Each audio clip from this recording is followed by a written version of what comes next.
Welcome to the read-along audiobooks production of Treasure Island, by Robert Louis Stevenson. This video includes all of the chapter's original text, so that you can read along with the audio. Remember to subscribe with the notification bell turned on, so you will be notified whenever we post a new audiobook. Treasure Island, by Robert Louis Stevenson. Chapter 32. The Treasure Hunt. The Voice Among the Trees. Partly from the damping influence of this alarm, partly to rest Silver and the sick folk, the whole party sat down as soon as they had gained the brow of the ascent. The plateau being somewhat tilted towards the west, this spot on which we had paused commanded a wide prospect on either hand. Before us, over the treetops, we beheld the cape of the woods fringed with surf. Behind, we not only looked down upon the anchorage and Skeleton Island, but saw, clear across the spit and the eastern lowlands, a great field of open sea upon the east. Sheer above us rose the spyglass, here dotted with single pines, there black with precipices. There was no sound but that of the distant breakers mounting from all round, and the chirp of countless insects in the brush.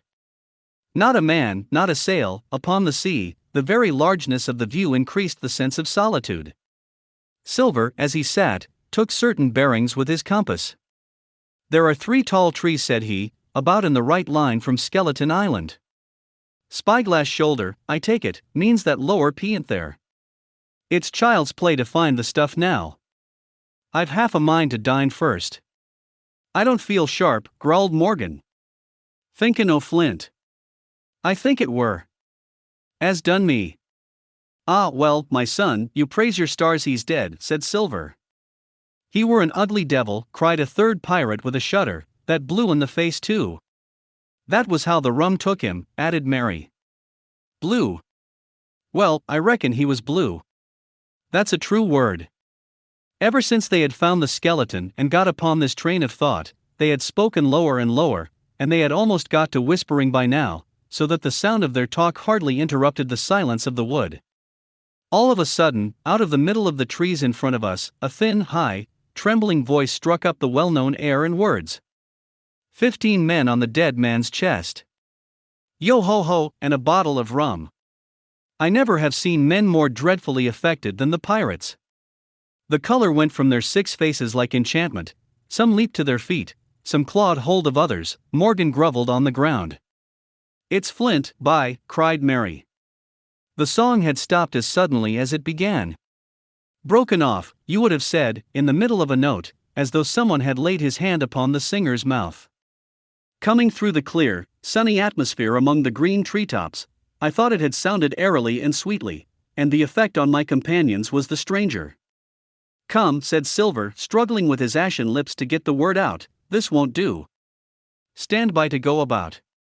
This is a rum start, and I can't name the voice, but it's someone skylarking. Someone that's flesh and blood, and you may lay to that." His courage had come back as he spoke, and some of the color to his face along with it. Already the others had begun to lend an ear to this encouragement and were coming a little to themselves, when the same voice broke out again. Not this time singing, but in a faint distant hail that echoed yet fainter among the clefts of the spyglass. "Darbine raw," it wailed. For that is the word that best describes the sound. "Darbine raw. Darbine raw," again and again and again, and then rising a little higher, and with an oath that I leave out, "Fetch aft the rum, Darby." The buccaneers remained rooted to the ground, their eyes starting from their heads. Long after the voice had died away they still stared in silence, dreadfully, before them. "That fixes it," gasped one. "Let's go." "They was his last words," moaned Morgan, "his last words above board." Dick had his Bible out, and was praying volubly. He had been well brought up, had Dick, before he came to sea and fell among bad companions. Still Silver was unconquered. I could hear his teeth rattle in his head, but he had not yet surrendered. "Nobody in this here island ever heard of Darby," he muttered, "not one but us that's here." And then, making a great effort, "Shipmates," he cried, "I'm here to get that stuff, and I'll not be beat by man or devil. I never was feared of Flint in his life, and, by the powers, I'll face him dead. There's £700,000 not a quarter of a mile from here. When did ever a gentleman o' fortune show his stern to that much dollars for a boozy old seaman with a blue mug? And him dead too? But there was no sign of reawakening courage in his followers, rather, indeed, of growing terror at the irreverence of his words. "Belay there, John," said Mary. "Don't you cross a sperrit." And the rest were all too terrified to reply. They would have run away severally had they dared, but fear kept them together, and kept them close by John, as if his daring helped them. He, on his part, had pretty well fought his weakness down. "Sperrit? Well, maybe," he said. "But there's one thing not clear to me. There was an echo. Now, no man ever seen a sperrit with a shadow. Well then, what's he doing with an echo to him, I should like to know? That ain't a nature, surely?" This argument seemed weak enough to me. But you can never tell what will affect the superstitious, and to my wonder, George Mary was greatly relieved. "Well, that's so," he said. "You've a head upon your shoulders, John, and no mistake. 'Bout ship, mates. This here crew is on a wrong tack, I do believe." And come to think on it, it was like Flint's voice, I grant you, but not just so clear away like it, after all. It was liker somebody else's voice now. It was liker. "By the powers, Ben Gunn," roared Silver.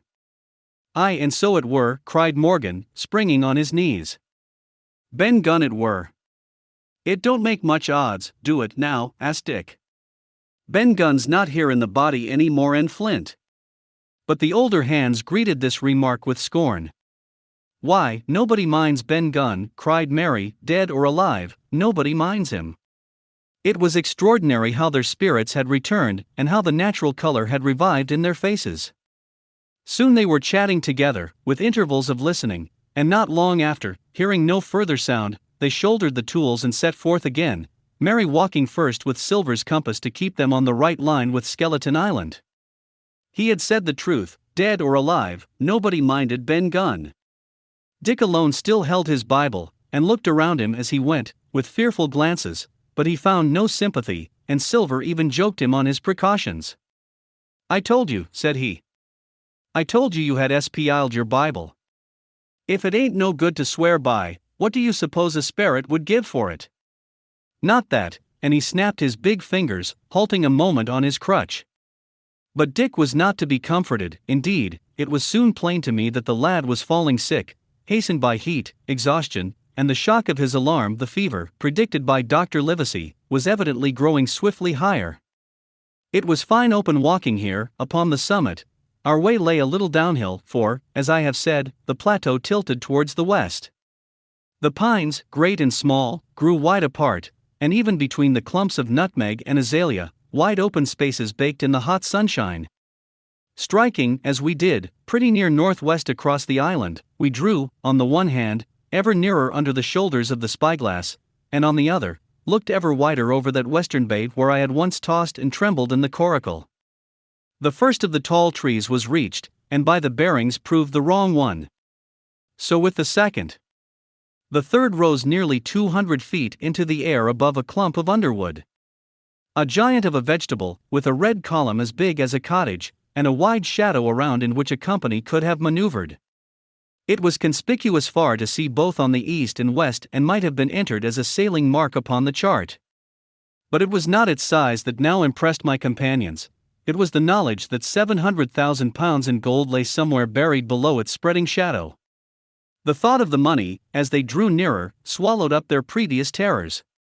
Their eyes burned in their heads, their feet grew speedier and lighter, their whole soul was bound up in that fortune, that whole lifetime of extravagance and pleasure, that lay waiting there for each of them.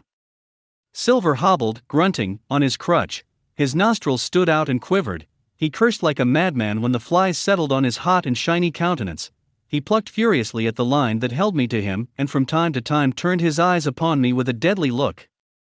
Certainly he took no pains to hide his thoughts, and certainly I read them like print.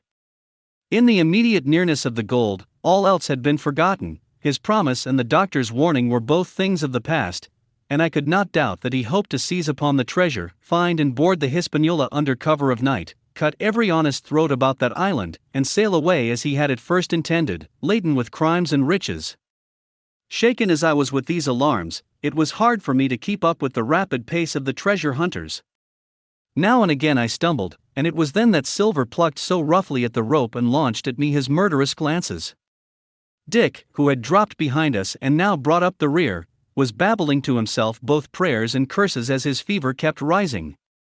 This also added to my wretchedness, and to crown all, I was haunted by the thought of the tragedy that had once been acted on that plateau, when that ungodly buccaneer with the blue face, he who died at Savannah, singing and shouting for drink, had there, with his own hand, cut down his 6 accomplices. This grove that was now so peaceful must then have rung with cries, I thought, and even with the thought I could believe I heard it ringing still. We were now at the margin of the thicket. "Huzzah, mates, all together," shouted Mary, and the foremost broke into a run. And suddenly, not 10 yards further, we beheld them stop. A low cry arose. Silver doubled his pace, digging away with the foot of his crutch like one possessed, and next moment he and I had come also to a dead halt. Before us was a great excavation, not very recent, for the sides had fallen in and grass had sprouted on the bottom. In this were the shaft of a pick broken in two, and the boards of several packing cases strewn around. On one of these boards I saw, branded with a hot iron, the name Walrus, the name of Flint's ship. All was clear to probation. The cash had been found and rifled. The £700,000 were gone. Chapter 33. The Fall of a Chieftain. There never was such an overturn in this world. Each of these 6 men was as though he had been struck.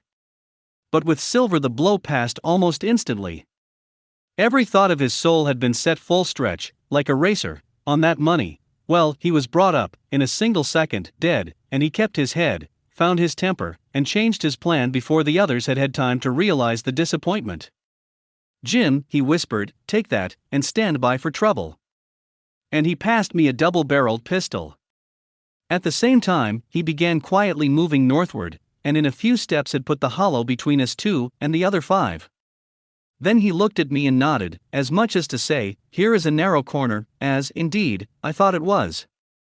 His looks were not quite friendly, and I was so revolted at these constant changes that I could not forbear whispering, "So you've changed sides again?" There was no time left for him to answer in. The buccaneers, with oaths and cries, began to leap, one after another, into the pit, and to dig with their fingers, throwing the boards aside as they did so. Morgan found a piece of gold. He held it up with a perfect spout of oaths. It was a 2-guinea piece, and it went from hand to hand among them for a quarter of a minute. 2 guineas, roared Mary, shaking it at Silver. "That's your £700,000, is it? You're the man for bargains, ain't you? You're him that never bungled nothing, you wooden-headed lubber." "Dig away, boys," said Silver with the coolest insolence, "you'll find some pig nuts, and I shouldn't wonder." "Pig nuts," repeated Mary in a scream. "Mates, do you hear that? I tell you now, that man there knew it all along. Look in the face of him, and you'll see it wrote there." "Ah, Mary," remarked Silver, standing for captain again. "You're a pushing lad, to be sure." But this time everyone was entirely in Mary's favor. They began to scramble out of the excavation, darting furious glances behind them. One thing I observed, which looked well for us: they all got out upon the opposite side from Silver. Well, there we stood, 2 on one side, 5 on the other, the pit between us, and nobody screwed up high enough to offer the first blow. Silver never moved. He watched them, very upright on his crutch, and looked as cool as ever I saw him. He was brave, and no mistake. At last Mary seemed to think a speech might help matters. "Mates," says he, "there's 2 of them alone there. One's the old cripple that brought us all here and blundered us down to this. The other's that cub that I mean to have the heart of. Now, mates." He was raising his arm and his voice, and plainly meant to lead a charge. But just then, crack, crack, crack, 3 musket shots flashed out of the thicket. Mary tumbled head foremost into the excavation. The man with the bandage spun round like a teetotum and fell all his length upon his side, where he lay dead, but still twitching, and the other 3 turned and ran for it with all their might. Before you could wink, Long John had fired 2 barrels of a pistol into the struggling Mary, and as the man rolled up his eyes at him in the last agony, "George," said he, "I reckon I settled you." At the same moment, the doctor, Gray, and Ben Gunn joined us, with smoking muskets, from among the nutmeg trees. "Forward," cried the doctor. "Double quick, my lads. We must head 'em off the boats." And we set off at a great pace, sometimes plunging through the bushes to the chest. I tell you, but Silver was anxious to keep up with us. The work that man went through, leaping on his crutch till the muscles of his chest were fit to burst, was work no sound man ever equaled, and so thinks the doctor. As it was, he was already 30 yards behind us and on the verge of strangling when we reached the brow of the slope. "Doctor," he hailed, "see there. No hurry." Sure enough, there was no hurry. In a more open part of the plateau, we could see the 3 survivors still running in the same direction as they had started, right for Mizzenmast Hill. We were already between them and the boats, and so we 4 sat down to breathe, while Long John, mopping his face, came slowly up with us. "Thank ye kindly, doctor," says he. "You came in about the nick, I guess, for me and Hawkins. And so it's you, Ben Gunn," he added. "Well, you're a nice one, to be sure." "I'm Ben Gunn, I am," replied the maroon, wriggling like an eel in his embarrassment. "And," he added, after a long pause, "how do, Mr. Silver?" "Pretty well, I thank ye," says you. Ben," murmured Silver, "to think as you've done me." The doctor sent back Gray for one of the pickaxes deserted, in their flight, by the mutineers, and then as we proceeded leisurely downhill to where the boats were lying, related in a few words what had taken place. It was a story that profoundly interested Silver, and Ben Gunn, the half-idiot maroon, was the hero from beginning to end. Ben, in his long, lonely wanderings about the island, had found the skeleton. It was he that had rifled it, he had found the treasure, he had dug it up, it was the haft of his pickaxe that lay broken in the excavation, he had carried it on his back, in many weary journeys, from the foot of the tall pine to a cave he had on the 2-pointed hill at the northeast angle of the island, and there it had lain stored in safety since 2 months before the arrival of the Hispaniola. When the doctor had wormed this secret from him on the afternoon of the attack, and when next morning he saw the anchorage deserted, he had gone to Silver, given him the chart, which was now useless. Given him the stores, for Ben Gunn's cave was well supplied with goat's meat salted by himself. Given anything and everything to get a chance of moving in safety from the stockade to the 2-pointed hill, there to be clear of malaria and keep a guard upon the money. "As for you, Jim," he said, "it went against my heart, but I did what I thought best for those who had stood by their duty, and if you were not one of these, whose fault was it?" That morning, finding that I was to be involved in the horrid disappointment he had prepared for the mutineers, he had run all the way to the cave, and leaving the squire to guard the captain, had taken Gray and the maroon and started, making the diagonal across the island to be at hand beside the pine. Soon, however, he saw that our party had the start of him, and Ben Gunn, being fleet of foot, had been dispatched in front to do his best alone. Then it had occurred to him to work upon the superstitions of his former shipmates, and he was so far successful that Gray and the doctor had come up and were already ambushed before the arrival of the treasure hunters. "Ah," said Silver, "it were fortunate for me that I had Hawkins here." "You would have let old John be cut to bits, and never given it a thought, doctor." "Not a thought," replied Dr. Livesey cheerily. And by this time we had reached the gigs. The doctor, with the pickaxe, demolished one of them, and then we all got aboard the other and set out to go round by sea for North Inlet. This was a run of 8 or 9 miles. Silver, though he was almost killed already with fatigue, was set to an oar, like the rest of us, and we were soon skimming swiftly over a smooth sea. Soon we passed out of the straits and doubled the southeast corner of the island, round which, 4 days ago, we had towed the Hispaniola. As we passed the 2-pointed hill, we could see the black mouth of Ben Gunn's cave, and a figure standing by it, leaning on a musket. It was the squire, and we waved a handkerchief and gave him 3 cheers, in which the voice of Silver joined as heartily as any. 3 miles farther, just inside the mouth of North Inlet, what should we meet but the Hispaniola cruising by herself? The last flood had lifted her, and had there been much wind or a strong tide current, as in the southern anchorage, we should never have found her more, or found her stranded beyond help. As it was, there was little amiss beyond the wreck of the mainsail. Another anchor was got ready and dropped in 1.5 fathoms of water. We all pulled round again to Rum Cove, the nearest point for Ben Gunn's treasure house, and then Gray, single-handed, returned with the gig to the Hispaniola, where he was to pass the night on guard. A gentle slope ran up from the beach to the entrance of the cave. At the top, the squire met us. To me he was cordial and kind, saying nothing of my escapade either in the way of blame or praise. At Silver's polite salute he somewhat flushed. "John Silver," he said, "you're a prodigious villain and impostor." "A monstrous impostor, sir." "I am told I am not to prosecute you."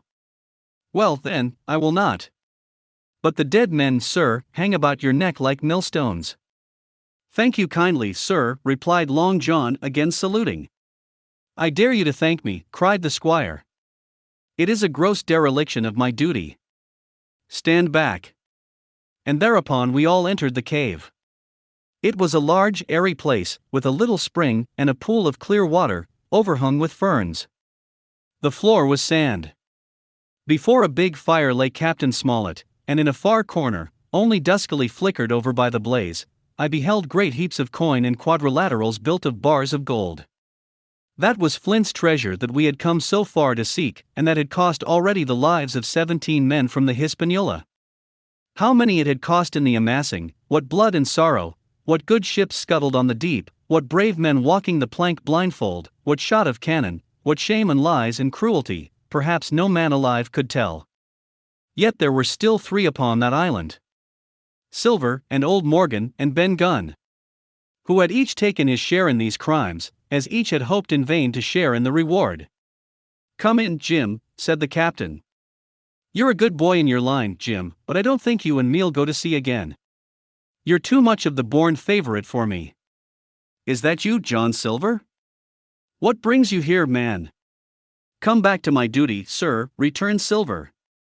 "Ah," said the captain, and that was all he said. What a supper I had of it that night, with all my friends around me, and what a meal it was, with Ben Gunn's salted goat and some delicacies, and a bottle of old wine from the Hispaniola. Never, I am sure, were people gayer or happier. And there was Silver, sitting back almost out of the firelight, but eating heartily, prompt to spring forward when anything was wanted, even joining quietly in our laughter. The same bland, polite, obsequious seaman of the voyage out. Chapter 34. And last. The next morning we fell early to work, for the transportation of this great mass of gold near a mile by land to the beach, and thence 3 miles by boat to the Hispaniola, was a considerable task for so small a number of workmen. The 3 fellows still abroad upon the island did not greatly trouble us. A single sentry on the shoulder of the hill was sufficient to ensure us against any sudden onslaught, and we thought, besides, they had had more than enough of fighting. Therefore the work was pushed on briskly. Gray and Ben Gunn came and went with the boat, while the rest during their absences piled treasure on the beach. 2 of the bars, slung in a rope's end, made a good load for a grown man. One that he was glad to walk slowly with. For my part, as I was not much use at carrying, I was kept busy all day in the cave packing the minted money into bread bags. It was a strange collection, like Billy Bones's hoard for the diversity of coinage, but so much larger and so much more varied that I think I never had more pleasure than in sorting them. English, French, Spanish, Portuguese, Georges and Louises, doubloons and double guineas and moidores and sequins, the pictures of all the kings of Europe for the last 100 years, strange oriental pieces stamped with what looked like wisps of string, or bits of spider's web, round pieces and square pieces, and pieces bored through the middle, as if to wear them round your neck. Nearly every variety of money in the world must, I think, have found a place in that collection, and for number, I am sure they were like autumn leaves, so that my back ached with stooping and my fingers with sorting them out. Day after day this work went on. By every evening a fortune had been stowed aboard, but there was another fortune waiting for the morrow, and all this time we heard nothing of the 3 surviving mutineers. At last, I think it was on the 3rd night, the doctor and I were strolling on the shoulder of the hill where it overlooks the lowlands of the isle, when, from out the thick darkness below, the wind brought us a noise between shrieking and singing. It was only a snatch that reached our ears, followed by the former silence. "Heaven forgive them," said the doctor, "'tis the mutineers." "All drunk, sir," struck in the voice of Silver from behind us. Silver, I should say, was allowed his entire liberty, and in spite of daily rebuffs, seemed to regard himself once more as quite a privileged and friendly dependent. Indeed, it was remarkable how well he bore these slights, and with what unwearying politeness he kept on trying to ingratiate himself with all. Yet, I think, none treated him better than a dog, unless it was Ben Gunn, who was still terribly afraid of his old quartermaster, or myself, who had really something to thank him for, although for that matter, I suppose, I had reason to think even worse of him than anybody else, for I had seen him meditating a fresh treachery upon the plateau. Accordingly, it was pretty gruffly that the doctor answered him. "Drunk or raving," said he. "Right you were, sir," replied Silver, "and precious little odds which to you and me." "I suppose you would hardly ask me to call you a humane man," returned the doctor with a sneer, "and so my feelings may surprise you, Master Silver. But if I were sure they were raving, as I am morally certain one, at least, of them is down with fever, I should leave this camp, and at whatever risk to my own carcass, take them the assistance of my skill." "Ask your pardon, sir, you would be very wrong," quoth Silver. "You would lose your precious life, and you may lay to that. I'm on your side now, hand and glove, and I shouldn't wish for to see the party weakened, let alone yourself, seeing as I know what I owes you. But these men down there, they couldn't keep their word. No, not supposing they wished to, and what's more, they couldn't believe as you could." "No," said the doctor. "You're the man to keep your word, we know that."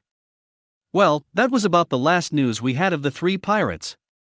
Only once we heard a gunshot a great way off and supposed them to be hunting. A council was held, and it was decided that we must desert them on the island. To the huge glee, I must say, of Ben Gunn, and with the strong approval of Gray. We left a good stock of powder and shot, the bulk of the salt goat, a few medicines, and some other necessaries, tools, clothing, a spare sail, a fathom or two of rope, and by the particular desire of the doctor, a handsome present of tobacco. That was about our last doing on the island. Before that, we had got the treasure stowed and had shipped enough water and the remainder of the goat meat in case of any distress, and at last, one fine morning, we weighed anchor, which was about all that we could manage, and stood out of North Inlet, the same colors flying that the captain had flown and fought under at the palisade. The three fellows must have been watching us closer than we thought for, as we soon had proved. For coming through the Narrows, we had to lie very near the southern point, and there we saw all three of them kneeling together on a spit of sand, with their arms raised in supplication. It went to all our hearts, I think, to leave them in that wretched state, but we could not risk another mutiny, and to take them home for the gibbet would have been a cruel sort of kindness. The doctor hailed them and told them of the stores we had left, and where they were to find them. But they continued to call us by name and appeal to us, for God's sake, to be merciful, and not leave them to die in such a place. At last, seeing the ship still bore on her course, and was now swiftly drawing out of earshot, one of them, I know not which it was, leapt to his feet with a hoarse cry, whipped his musket to his shoulder, and sent a shot whistling over Silver's head and through the mainsail. After that, we kept under cover of the bulwarks, and when next I looked out they had disappeared from the spit, and the spit itself had almost melted out of sight in the growing distance. That was, at least, the end of that, and before noon, to my inexpressible joy, the highest rock of Treasure Island had sunk into the blue round of sea. We were so short of men that everyone on board had to bear a hand. Only the captain lying on a mattress in the stern and giving his orders, for though greatly recovered he was still in want of quiet. We laid her head for the nearest port in Spanish America, for we could not risk the voyage home without fresh hands, and as it was, what with baffling winds and a couple of fresh gales, we were all worn out before we reached it. It was just at sundown when we cast anchor in a most beautiful landlocked gulf, and were immediately surrounded by shore boats full of Negroes and Mexican Indians and half-bloods selling fruits and vegetables and offering to die for bits of money. The sight of so many good-humored faces, especially the blacks, the taste of the tropical fruits, and above all the lights that began to shine in the town made a most charming contrast to our dark and bloody sojourn on the island, and the doctor and the squire, taking me along with them, went ashore to pass the early part of the night. Here they met the captain of an English man-of-war, fell in talk with him, went on board his ship, and, in short, had so agreeable a time that day was breaking when we came alongside the Hispaniola. Ben Gunn was on deck alone, and as soon as we came on board he began, with wonderful contortions, to make us a confession. Silver was gone. The maroon had connived at his escape in a shore boat some hours ago, and he now assured us he had only done so to preserve our lives, which would certainly have been forfeit if that man with the one leg had stayed aboard. But this was not all. The sea cook had not gone empty-handed. He had cut through a bulkhead unobserved and had removed one of the sacks of coin, worth perhaps 300 or 400 guineas, to help him on his further wanderings. I think we were all pleased to be so cheaply quit of him. Well, to make a long story short, we got a few hands on board, made a good cruise home, and the Hispaniola reached Bristol just as Mr. Blandley was beginning to think of fitting out her consort.